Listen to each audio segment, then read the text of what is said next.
아직도 치매는 피할 수 없는 운명이라고 믿고 계십니까? 그렇다면 오늘은 딱 한 가지만 먼저 기억하셔도 됩니다. 선생님 뇌는 망가진 게 아니라 지금 너무 지쳐서 멈춰 서 있는 것일 수 있습니다. 저는 라디오처럼 조용한 톤으로 과장 없이 핵심만 짚어드리겠습니다.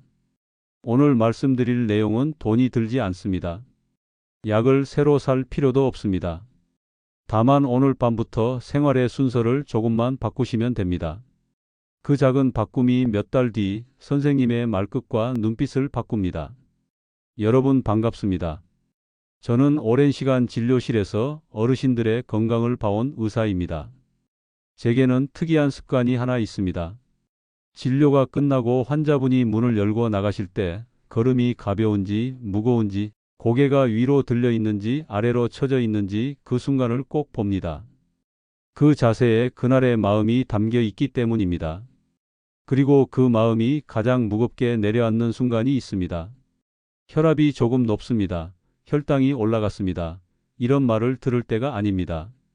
어르신이 제 앞에서 조용히 숨을 고르고는 선생님 혹시 저 치매 아닐까요? 하고 물으실 때입니다. 그때의 눈빛은 병을 묻는 눈빛이 아니라 삶이 무너질까 두려운 눈빛입니다. 얼마 전에도 그런 분이 찾아오셨습니다. 70대 중반의 남성 어르신이었는데 평소 꼼꼼하고 침착한 성격으로 동네에서 기억력 좋기로 소문난 분이었습니다.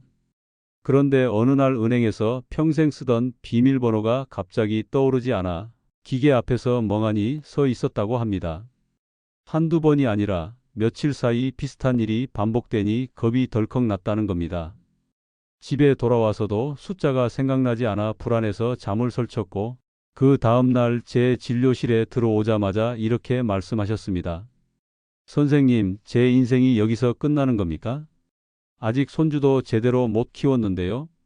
저는 그 말을 듣고 먼저 속도를 늦췄습니다. 이럴 때는 빨리 결론부터 말해주고 싶지만 섣부른 말이 오히려 공포를 키울 때가 많습니다. 그래서 하나씩 확인했습니다.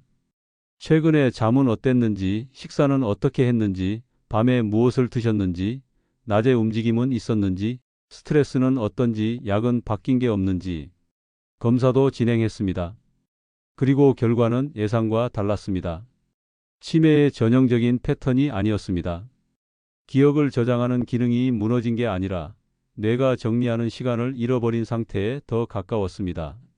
쉽게 말하면 뇌가 더러워졌다기보다 청소할 시간이 없어서 먼지가 쌓인 상태였습니다. 여러분은 뇌가 피로해진다는 말을 들어보셨습니까? 뇌 피로는 생각보다 현실적인 문제입니다. 우리는 몸이 피곤하면 누워 쉬어야 한다는 걸 압니다. 그런데 뇌는 어떻습니까? 눈을 감고 누워도 머릿속은 계속 돌아가고 늦게까지 먹고 늦게까지 화면을 보고 잠을 쪼개서 자고 낮에는 움직임이 적고 이런 생활이 반복되면 뇌는 매일같이 쓰레기를 처리하지 못한 채 다음 날로 넘어갑니다. 그 쓰레기는 단순히 피로감으로만 끝나지 않습니다. 집중력 저하, 멍함, 단어가 바로 떠오르지 않는 현상, 무기력, 그리고 기억이 새는 느낌으로 이어집니다. 치매가 아닌데도 치매처럼 느끼게 만들 수 있습니다. 여기서 많은 분들이 이렇게 말합니다. 그래도 치매는 유전이라 어쩔 수 없잖아요.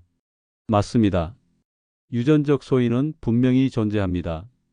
그러나 중요한 건 그 다음입니다. 유전자가 있다고 해서 반드시 치매가 오는 것도 아니고 유전자가 없다고 해서 절대 치매가 오지 않는 것도 아닙니다. 결국 남는 것은 생활입니다. 우리가 매일 무엇을 먹고 몇 시에 자고 얼마나 움직이고 입안의 염증을 방치하는지 혈당을 어떻게 다루는지 이런 것들이 시간이 쌓이면서 뇌의 환경을 바꿉니다. 뇌는 환경에 아주 민감한 장기입니다. 그리고 환경은 바뀝니다. 선생님이 마음만 먹으면 오늘부터 바뀝니다. 제가 앞서 말씀드린 그 어르신도 처음엔 의심하셨습니다. 선생님, 지금까지 그렇게 살았는데 이제 와서 바꾼다고 달라지겠습니까? 저는 그 질문에 이렇게 답했습니다. 달라집니다. 단 무엇을 얼마나 바꾸느냐가 아니라 언제 어떤 순서로 바꾸느냐가 중요합니다. 뇌는 의외로 단순한 신호에 반응합니다. 공복, 수면, 움직임. 이 세 가지 신호만 제대로 주면 뇌는 다시 정리하기 시작합니다. 그래서 저는 그 어르신께 아주 간단한 원칙 두 개를 먼저 드렸습니다. 많은 것을 한 번에 바꾸라고 하지 않았습니다. 복잡한 식단표도 드리지 않았습니다. 대신 오늘 밤부터 무조건 지켜야 하는 뇌에게 청소 시간을 주는 규칙부터 시작했습니다. 선생님, 오늘은 딱 이거부터 해봅시다. 첫째, 저녁을 일찍 끝내고 밤에는 입을 쉬게 하십시오. 둘째, 잠은 7시간은 확보하십시오. 이것만 지켜도 머리가 달라질 겁니다. 저는 그렇게 말씀드렸습니다. 그럼 지금부터 선생님께도 같은 이야기를 드리겠습니다. 오늘 파트에서 가장 중요한 결론을 먼저 말하겠습니다. 치매 예방의 시작은 머리를 더 쓰는 게 아니라 뇌가 스스로 정리할 시간을 보장해 주는 것입니다. 그 시간은 공복과 수면에서 만들어집니다. 이게 첫 단추입니다. 운동과 식사는 그 다음입니다. 먼저 공복 이야기부터 하겠습니다. 저는 이것을 12과 셋의 규칙이라고 부릅니다. 이름이 낯설지만 내용은 간단합니다. 저녁 식사를 마친 뒤 최소 3시간 동안은 물 외에 아무것도 드시지 마십시오. 그리고 저녁 식사와 다음 날 첫 식사 사이의 간격을 최소 12시간 이상 확보하십시오. 예를 들어 저녁을 6시에 드셨다면 밤 9시 이후에는 입을 쉬게 하고 다음 날 아침 6시 이후에 첫 숟갈을 뜨는 겁니다. 이게 어렵게 느껴지실 수 있습니다. 특히 밤에 텔레비전이나 휴대폰을 보다가 간식이 당기시는 분들은 더 그렇습니다.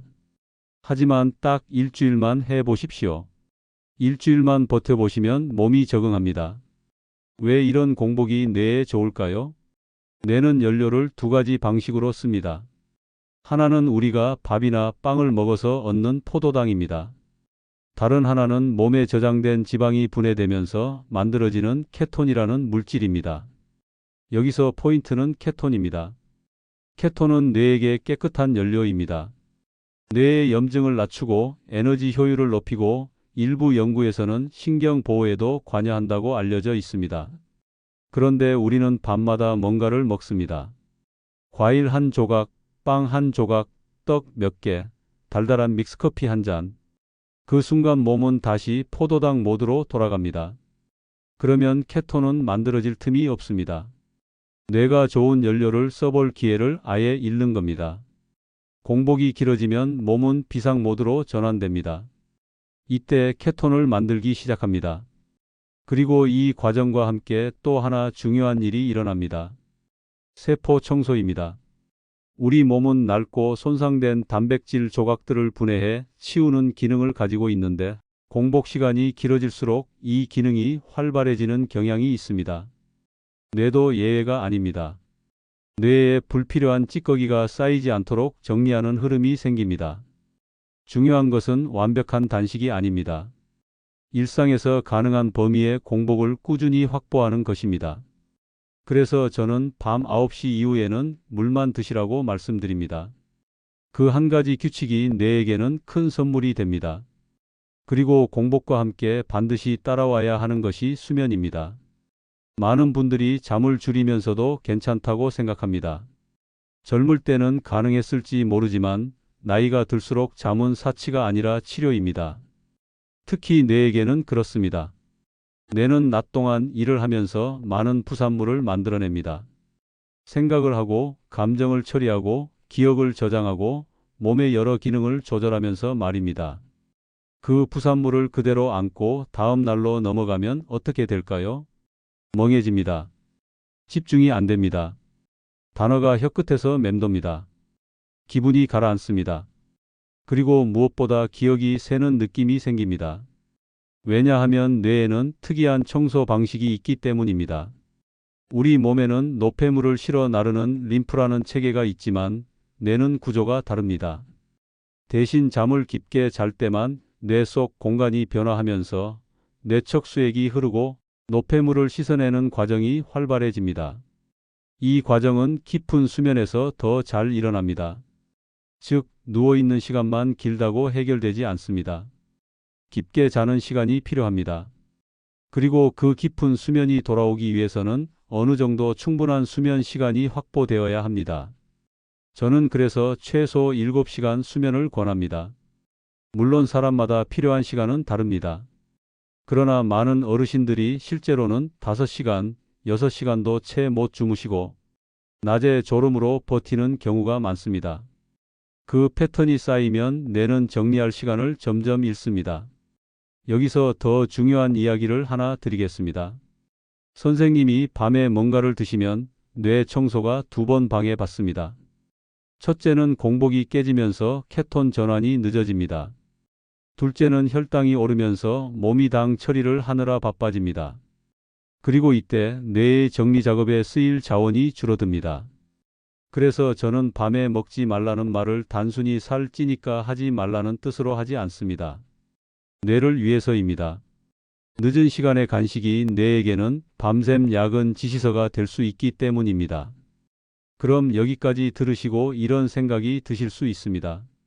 선생님, 저는 밤에 배가 고파서 잠이 안 오는데요. 맞습니다. 처음 며칠은 그럴 수 있습니다. 그런데 대부분의 경우 그것은 진짜 배고픔이 아니라 습관의 신호입니다. 입이 심심한 것, 화면을 보며 뭔가를 씹고 싶은 것, 달달한 맛으로 하루를 마무리하고 싶은 것, 이런 감정적 신호가 섞여 있습니다. 그래서 저는 무조건 참으라고만 하지 않습니다. 대신 대안을 드립니다. 물을 따뜻하게 한 잔 드시고 방을 조금 어둡게 하고 화면을 멀리 두고 몸을 이불 속으로 넣어 잠으로 갈 준비를 하는 겁니다. 그 준비가 익숙해지면 배고픔의 파도는 생각보다 빨리 잦아듭니다. 오늘 파트의 마지막은 이렇게 정리하겠습니다. 치매를 두려워하는 어르신들 중 상당수는 실제로는 치매가 시작된 것이 아니라 뇌가 지쳐서 신호를 보내는 단계인 경우가 많습니다. 그 신호를 무시하고 계속 같은 생활을 유지하면 뇌는 점점 더 나빠질 수 있습니다. 반대로 지금부터라도 뇌에게 청소 시간을 주면 선생님의 머릿속 안개가 걷히는 경험을 할 가능성이 있습니다. 그 시작이 바로 저녁 이후 공복과 7시간 수면입니다. 다음 파트에서는 뇌를 청소하는 것에서 한 걸음 더 나아가 뇌를 튼튼하게 만드는 방법을 이어서 말씀드리겠습니다. 숨이 찰 정도의 짧은 운동이 왜 뇌에 필요가 되는지, 입속 잇몸 관리가 왜 뇌의 염증과 연결되는지, 그리고 식사 순서를 바꾸는 것만으로 혈당과 뇌가 어떻게 달라지는지 실천 중심으로 풀어드리겠습니다. 이어서 말씀드리겠습니다. 지금부터는 뇌를 비우는 단계에서 한 걸음 더 나아가 뇌를 다시 살아 움직이게 만드는 이야기입니다. 앞에서 공복과 수면이 뇌의 쓰레기를 치우는 시간이라면 지금부터 드릴 내용은 뇌세포 하나하나에 힘을 불어넣는 방법이라고 이해하시면 됩니다. 어렵지 않습니다. 오히려 많은 분들이 그동안 너무 어렵게만 생각해왔던 부분을 정리해 드리는 시간입니다. 제가 진료실에서 자주 듣는 말이 있습니다. 선생님, 머리를 쓰는 게 치매 예방 아니에요? 그래서 신문도 열심히 읽고 퍼즐도 하고 숫자 맞추기도 합니다. 물론 나쁜 방법은 아닙니다. 하지만 여기에는 큰 오해가 하나 숨어 있습니다. 힘이 빠진 엔진에 엑셀만 계속 밟는다고 해서 차가 잘 달리지 않습니다. 오히려 고장이 더 빨리 날 수 있습니다. 뇌도 마찬가지입니다. 에너지가 부족하고 염증이 있고 연결이 약해진 상태에서 자꾸만 쓰기만 하면 뇌는 더 지칩니다. 그래서 저는 항상 순서를 강조합니다. 먼저 비우고 그 다음에 채워야 합니다. 뇌를 다시 채우는데 가장 강력한 자극은 의외로 짧고 강한 움직임입니다. 세 번째로 반드시 기억하셔야 할 원칙은 일주일에 단 한 번, 딱 15분만 숨이 찰 정도로 몸을 움직이라는 것입니다. 여기서 중요한 것은 매일 오래 걷는 것과는 다르다는 점입니다. 물론 산책은 좋습니다. 혈액순환에도 도움이 되고 기분도 좋아집니다. 하지만 뇌를 변화시키는 자극은 그보다 한 단계 위의 강도에서 나옵니다.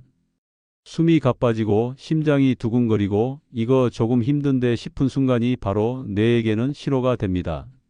지금 에너지가 필요하다. 지금 구조를 바꿔야 한다. 이렇게 말입니다. 이때 뇌세포 안에 있는 작은 발전소들이 움직이기 시작합니다. 나이가 들수록 이 발전소들은 낡고 효율이 떨어집니다. 그래서 기억력이 예전 같지 않다고 느끼게 됩니다. 그런데 숨이 찰 정도의 운동을 하면 뇌는 새로운 발전소를 만들기 시작합니다. 낡은 것을 그대로 두는 게 아니라 새 것으로 교체하려는 움직임이 생깁니다. 뿐만 아니라 이 과정에서 뇌에서는 아주 중요한 물질이 분비됩니다. 흔히 뇌의 비료라고 불리는 물질인데 이 물질은 뇌세포 사이의 연결을 튼튼하게 만들어주고 특히 기억을 담당하는 부위를 자극하는 역할을 합니다. 그래서 운동을 꾸준히 한 분들이 공통적으로 이렇게 말씀하십니다. 머리가 맑아진 느낌이 든다. 말이 더 잘 나온다. 이름이 빨리 떠오른다. 이건 기분 탓이 아니라 실제 뇌 안에서 구조적인 변화가 일어나고 있다는 신호일 가능성이 큽니다. 제가 앞서 말씀드린 그 어르신도 처음에는 운동 이야기에 고개를 저으셨습니다. 무릎이 안 좋고 숨 차는 게 무섭고 괜히 쓰러질까 걱정된다고 하셨습니다. 그래서 저는 조건을 붙였습니다. 매일 할 필요 없습니다. 일주일에 한 번이면 됩니다. 그리고 오래 할 필요도 없습니다. 15분이면 충분합니다. 대신 강도는 분명해야 합니다. 계단을 빠르게 오르거나 제자리에서 팔을 크게 흔들며 움직이는 방식으로 30초 움직이고 1분 쉬는 것을 반복하는 식입니다. 이렇게 5번만 해도 몸은 분명히 반응합니다. 중요한 건 완벽하게가 아니라 지속적으로입니다. 한 번 하고 많은 운동은 큰 의미가 없습니다. 대신 일주일에 한 번, 같은 요일 같은 시간에 하는 것이 좋습니다. 뇌는 반복되는 리듬을 기억합니다. 그래서 저는 환자분들께 이렇게 말합니다. 이번 주부터 하루를 하나 정하세요. 예를 들어 수요일 오후는 뇌를 깨우는 날이라고 이름 붙이세요. 이름을 붙이는 것만으로도 실천 확률은 훨씬 올라갑니다. 이제 네 번째 원칙으로 넘어가겠습니다. 많은 분들이 전혀 예상하지 못하는 부분입니다. 바로 입안 관리, 그 중에서도 잇몸 이야기입니다. 치아는 닦으면서도 잇몸은 그냥 지나치는 분들이 생각보다 많습니다. 잇몸에서 피가 나도 나이 들어서 그렇다고 넘기시는 경우도 많습니다. 그런데 이 잇몸 염증이 단순히 입안 문제로 끝나지 않는다는 사실을 아셔야 합니다. 입안에는 수많은 세균이 살고 있습니다. 그중 일부는 잇몸에 염증을 일으키고 이 염증이 반복되면 세균이 혈관을 타고 몸 전체로 퍼질 수 있습니다. 문제는 이 세균들이 뇌의 방어선을 약화시키는데 영향을 줄 수 있다는 점입니다. 뇌는 원래 외부 물질이 쉽게 들어오지 못하도록 단단한 장벽으로 보호되어 있습니다. 그런데 만성적인 염증 신호가 계속 들어오면 이 방어 체계가 느슨해질 수 있습니다. 그 결과 뇌 안에서 염증 반응이 커지고 기억과 판단을 담당하는 기능에도 부담이 됩니다. 실제로 뇌 질환을 겪은 분들의 조직을 살펴보면 입안 염증과 연관된 흔적이 발견되는 경우가 적지 않습니다. 그래서 저는 잇몸 관리를 뇌 건강의 한 축으로 봅니다. 양치질을 할 때 치아만 문지르지 마시고 칫솔을 약간 기울여 잇몸과 치아의 경계선을 부드럽게 닦아주십시오. 피가 조금 난다고 겁낼 필요는 없습니다. 오히려 염증이 있다는 신호일 수 있습니다. 그리고 가능하다면 치실이나 치간 칫솔을 활용해 음식물 찌꺼기를 제거하는 습관을 들이시는 게 좋습니다. 이건 단순히 치과를 덜 가기 위한 행동이 아닙니다. 뇌로 가는 불필요한 염증 신호를 차단하는 일입니다. 5번째 원칙은 식사 방식입니다. 무엇을 먹느냐도 중요하지만 어떤 순서로 먹느냐는 생각보다 훨씬 큰 영향을 줍니다. 많은 분들이 식사를 시작하자마자 밥부터 드십니다. 특히 흰 쌀밥이나 면, 빵처럼 부드러운 탄수화물은 혈당을 빠르게 올립니다. 혈당이 급격히 오르면 몸은 인슐린을 많이 분비합니다. 이 과정이 반복되면 뇌세포는 인슐린 신호에 둔감해질 수 있습니다. 뇌도 에너지를 쓰는 기관입니다. 그런데 인슐린 신호에 반응이 떨어지면 뇌세포는 에너지를 제대로 공급받지 못합니다. 그러면 어떻게 될까요? 뇌세포는 굶주린 상태가 됩니다. 요즘 의학계에서는 이런 상태를 뇌의 당 대사 문제라고 부르기도 합니다. 기억력 저하, 집중력 저하와 연결될 수 있는 부분입니다. 그래서 저는 식사 순서를 바꾸라고 말씀드립니다. 접시를 보시면 가장 먼저 채소부터 드십시오. 나물, 샐러드, 데친 채소도 좋습니다. 그 다음에 단백질, 예를 들어 생선이나 고기, 두부를 드시고 마지막에 밥이나 탄수화물을 드시는 겁니다. 이렇게만 해도 혈당이 오르는 속도가 완만해집니다. 뇌는 안정적인 에너지 공급을 받게 됩니다. 식사 후에 습관처럼 마시던 달콤한 음료나 간식도 가능하다면 물이나 차로 바꿔 보십시오. 이 작은 변화가 하루에 한 번, 일주일에 7번, 한 달이면 30번 반복되면 뇌의 환경은 분명히 달라집니다. 여기까지 들으시면서 이렇게 느끼실 수도 있습니다. 선생님, 해야 할 게 너무 많은 것 같은데요? 그래서 저는 다시 정리해 드립니다. 한꺼번에 다 하려고 하지 마십시오. 먼저 공복과 수면을 잡으십시오. 그 다음에 일주일에 한 번 숨찬 운동을 더 하십시오. 그리고 양치질과 식사 순서를 하나씩 바꾸십시오. 이 순서가 중요합니다. 뇌는 서서히 변합니다. 하지만 변하기 시작하면 그 속도는 생각보다 빠를 수 있습니다. 다음 파트에서는 이 모든 원칙을 하루 생활 속에 어떻게 녹여낼 수 있는지 실제 하루 흐름을 기준으로 차분히 풀어드리겠습니다.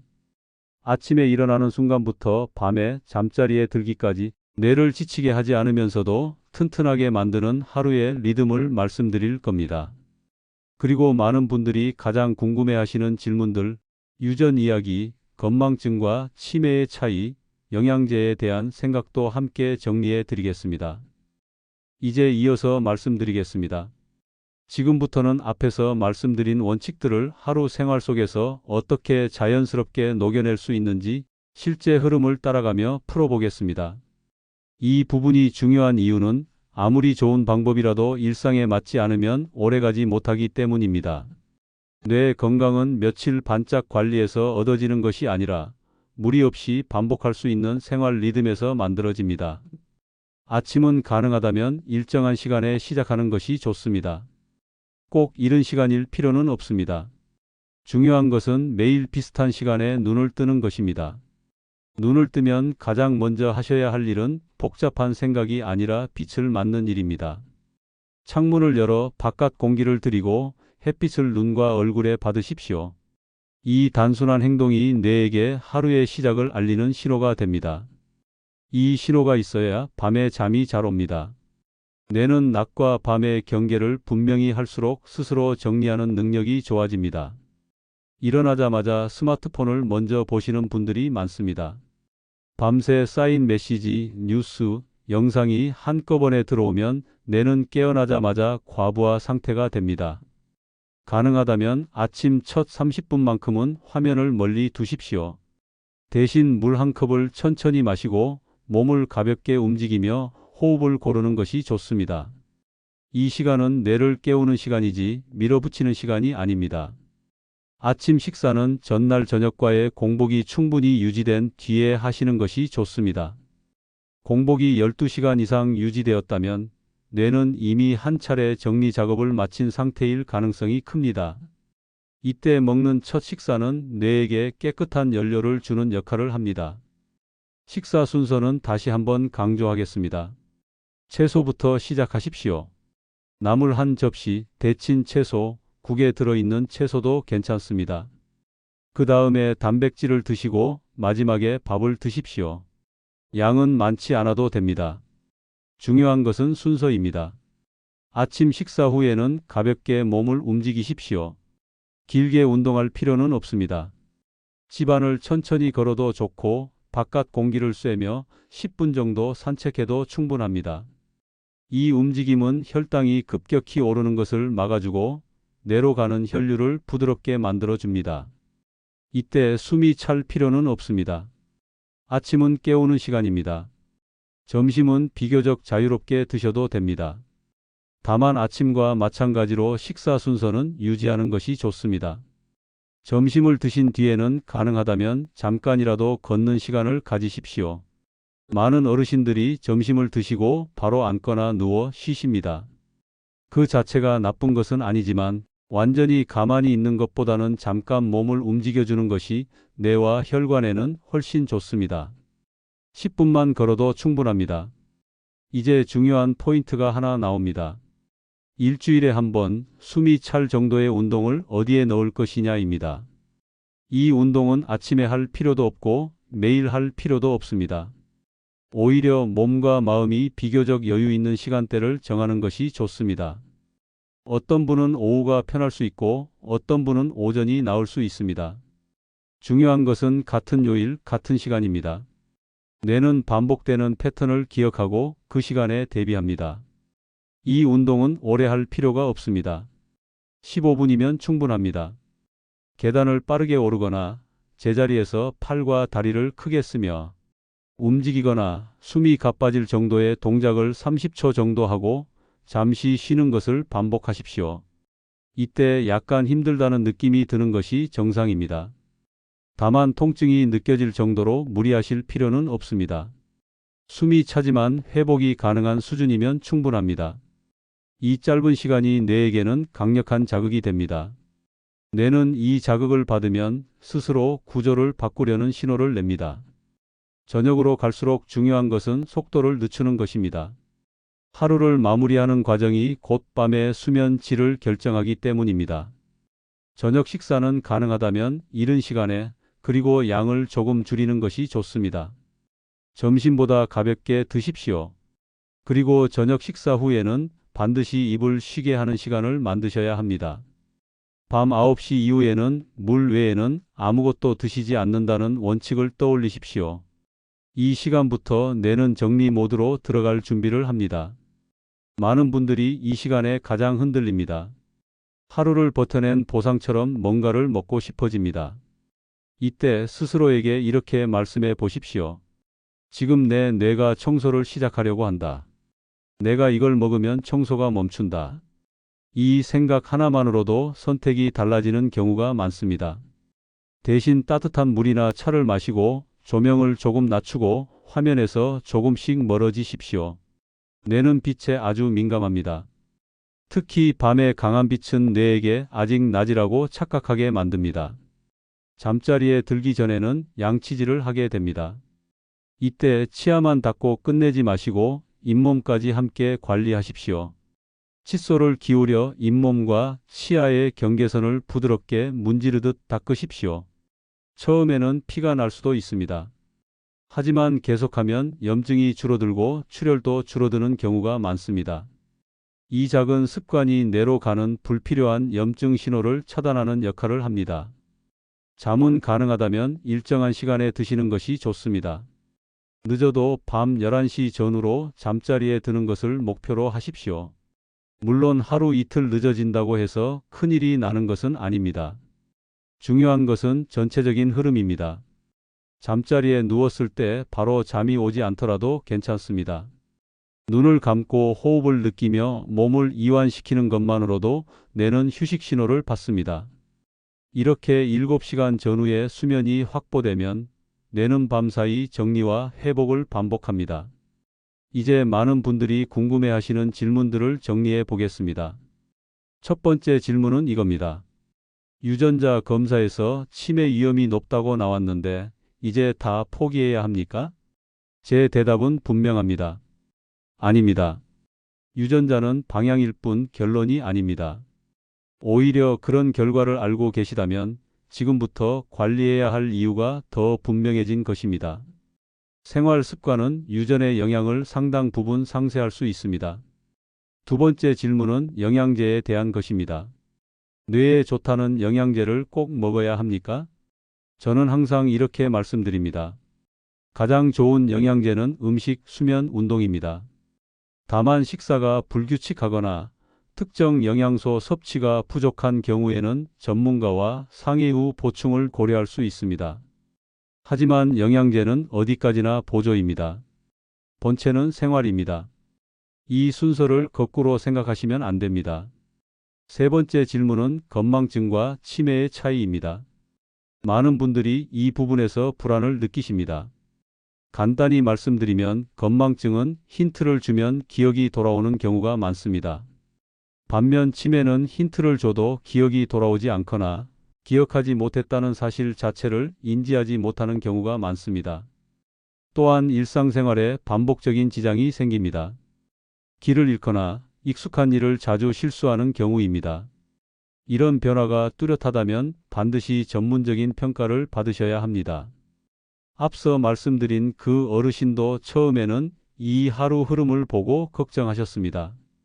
내가 과연 이걸 지킬 수 있을까? 중간에 포기하지 않을까? 하지만 딱 일주일만 해보자는 마음으로 시작하셨습니다. 그리고 한 달이 지났을 때 머리가 맑아졌다는 걸 스스로 느끼셨습니다. 세 달이 지났을 때는 표정과 말투까지 달라졌습니다. 불안으로 시작했던 생활이 자신감으로 바뀌었습니다. 이제 오늘 파트의 마지막 정리를 해보겠습니다. 치매는 어느 날 갑자기 찾아오는 사건이 아니라 오랜 시간에 걸쳐 만들어지는 과정입니다. 그렇다면 반대로 생각해 보십시오. 생활을 바꾸는 것도 하루아침에 완성될 필요는 없습니다. 오늘 저녁 식사를 조금 일찍 마치는 것, 밤에 입을 쉬게 하는 것, 잠을 1시간 더 자보는 것, 이 작은 변화들이 쌓이면 뇌는 분명히 반응합니다.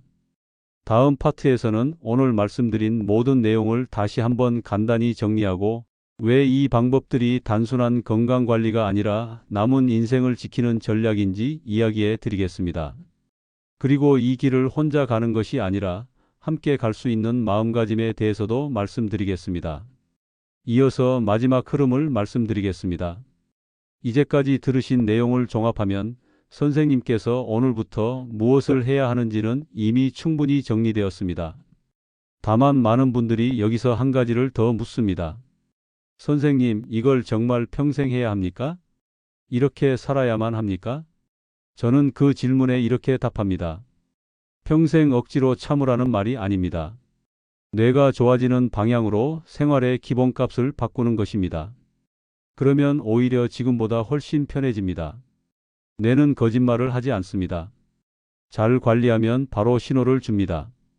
아침에 눈을 떴을 때 머리가 맑아지는 느낌, 말이 입에서 조금 더 부드럽게 나오는 느낌, 사람 이름이 덜 막히는 느낌, 이유 없이 가라앉던 기분이 줄어드는 느낌. 이런 변화들은 약을 먹어서만 오는 것이 아닙니다. 뇌 환경이 바뀌면 자연스럽게 따라옵니다. 제가 진료실에서 수많은 어르신들을 지켜보며 확신하게 된 사실이 하나 있습니다. 치매를 가장 두려워하는 분들일수록 이미 뇌가 보내는 작은 신호에 민감하다는 점입니다. 그 신호를 무시하지 않고 지금처럼 귀 기울이신다면 이미 절반은 성공하신 겁니다. 문제는 두려움에만 머무르느냐 아니면 행동으로 옮기느냐의 차이입니다. 오늘 이야기의 핵심을 다시 한번 아주 간단하게 정리해 드리겠습니다. 첫째, 저녁 이후 공복과 충분한 수면으로 뇌에게 매일 청소할 시간을 주십시오. 이것이 모든 변화의 출발점입니다. 둘째, 일주일에 한 번이라도 숨이 찰 정도로 몸을 움직여 뇌에 새로운 자극을 주십시오. 이것이 뇌세포를 젊게 만듭니다.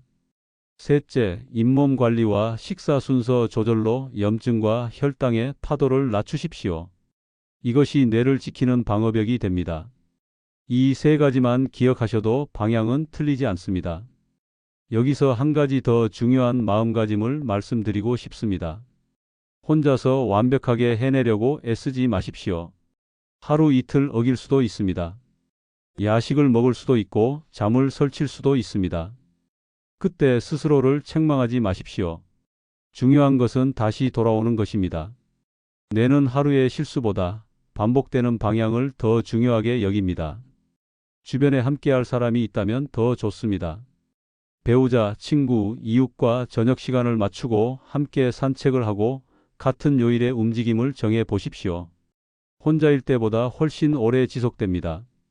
그리고 혹시 이 이야기를 들으며 떠오르는 분이 있다면 조심스럽게 나눠주셔도 좋습니다. 기억을 지키는 일은 혼자만의 싸움이 아니라 함께하면 더 쉬운 여정이기 때문입니다. 마지막으로 드리고 싶은 말이 있습니다. 치매는 인생의 끝이 아닙니다. 하지만 준비 없이 맞이하면 삶의 질을 크게 흔들 수 있습니다.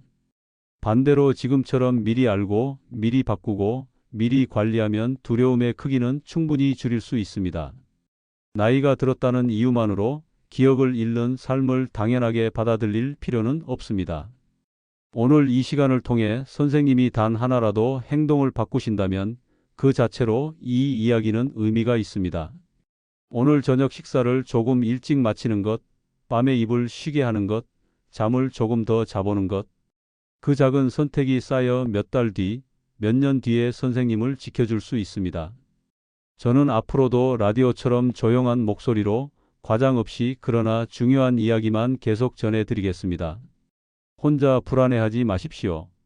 길을 알고 방향을 잡고 천천히 가면 됩니다. 오늘 들으신 이 내용이 선생님의 남은 인생을 조금 더 맑고 단단하게 만드는 디딤돌이 되기를 바랍니다.